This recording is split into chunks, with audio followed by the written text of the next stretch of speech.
আখাউড়ায় আলোকিত ideal open scout গ্রুপের স্বাস্থ্যসেবা ক্যাম্পের উদ্বোধন। আখাউড়া উপজেলার হীরাপুর শহীদ নওয়াব মেমোরিয়াল উচ্চ বিদ্যালয়ে 24শে আগস্ট থেকে 26শে আগস্ট পর্যন্ত অনুষ্ঠিত হচ্ছে আলোকিত আইডিয়াল ওপেন স্কাউট গ্রুপের স্বাস্থ্যসেবা ক্যাম্প। এই ক্যাম্পের উদ্বোধন করেন আলোকিত আইডিয়াল ওপেন স্কাউট গ্রুপের সভাপতি জনাব আজিজুর রহমান লিটন। ক্যাম্পে রোগীদের বিনামূল্যে চিকিৎসা সেবা দেন ব্রাহ্মণবাড়িয়া মেডিকেল কলেজ হাসপাতালের ডাক্তার সাইদ সিদ্দিকী সোয়ান। তিনি স্বাস্থ্য সচেতনতা বৃদ্ধির জন্য প্রয়োজনীয় পরামর্শ প্রদান করেন। ক্যাম্প পরিদর্শন করেন ব্রাহ্মণবাড়িয়া জেলার civil surgeon doctor Mohammad Belayet Hossain. তার সাথে উপস্থিত ছিলেন বিজিএফসিএল এর উপ মহাব্যবস্থাপক ও আলোকিত আইডিয়াল ওপেন স্কাউট গ্রুপের সহ সভাপতি জনাব লিপন মজুমদার, আখাউড়া উপজেলা নির্বাহী অফিসার জনাব গাজালা পারভিন রুহি এবং আখাউড়া উপজেলা স্বাস্থ্য ও পরিবার পরিকল্পনা কর্মকর্তা ডাক্তার আসাদুজ্জামান ভুইয়া। স্বাস্থ্য ক্যাম্প পরিচালনা করেন আলোকিত আইডিয়াল ওপেন স্কাউট গ্রুপের সম্পাদক মোহাম্মদ লিমন মিয়া। উপস্থিত ছিলেন আলোকিত আইডিয়াল স্কাউট গ্রুপের যুগ্ম সম্পাদক জনাব শরীফ আহমেদ এবং ইউনিট লিডার মোহাম্মদ আমজাদ খান। এই স্বাস্থ্যসেবা ক্যাম্পের মাধ্যমে স্থানীয় জনগণ বিনামূল্যে প্রাথমিক স্বাস্থ্যসেবা পাচ্ছেন। উদ্বোধনী অনুষ্ঠানে সভাপতিত্ব করেন আলোকিত আইডিয়াল ওপেন স্কাউট গ্রুপের সভাপতি জনাব আজিজুর রহমান লিটন। স্বাস্থ্যসেবা ক্যাম্পটি 26শে আগস্ট পর্যন্ত চলবে এবং এতে আখাউড়ার বিভিন্ন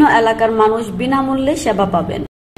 তার কিছুটা লাঘব করার জন্য আমাদের আলোকিত আইডিয়াল ওপেন স্কাউট গ্রুপ শুকনা খাবার এবং রান্নাকৃত খাবার সহ, আর এখন সে আমাদের ব্রাহ্মণবাড়িয়াতে বন্যার পানি ইতিমধ্যে নেমে যাচ্ছে, কিছু কিছু বাড়িঘর এখনও রয়েছে। আর যে বন্যার পরবর্তী যে চিকিৎসা প্রদানের জন্য আমাদের এই আলোকিত আইডিয়াল ওপেন স্কাউট গ্রুপ আমরা এইখানে একটা স্বাস্থ্যকেন্দ্র আয়োজন করেছি। আমাদের ব্রাহ্মণবাড়িয়া মেডিকেল কলেজ থেকে বিশেষজ্ঞ ডাক্তার এসেছেন এবং আমাদের আজকে সিভিল সার্জন মহোদয় এবং ইউনু মহোদয়, তারপরে উপজেলা স্বাস্থ্য কমপ্লেক্স থেকে ডাক্তার মহোদয়, ওনারা এসেছেন, আমাদের দেখে গেছেন এবং আমাদেরকে পরামর্শ দিয়ে গেছেন। ওনারা পর্যাপ্ত সহযোগিতা করতেছেন এবং ওনারা বলেছেন যে আমাদের যদি ডাক্তার আরও প্রয়োজন হয় ওনারা উপজেলা পর্যায় থেকে ওনারা ব্যবস্থাপনা করবেন।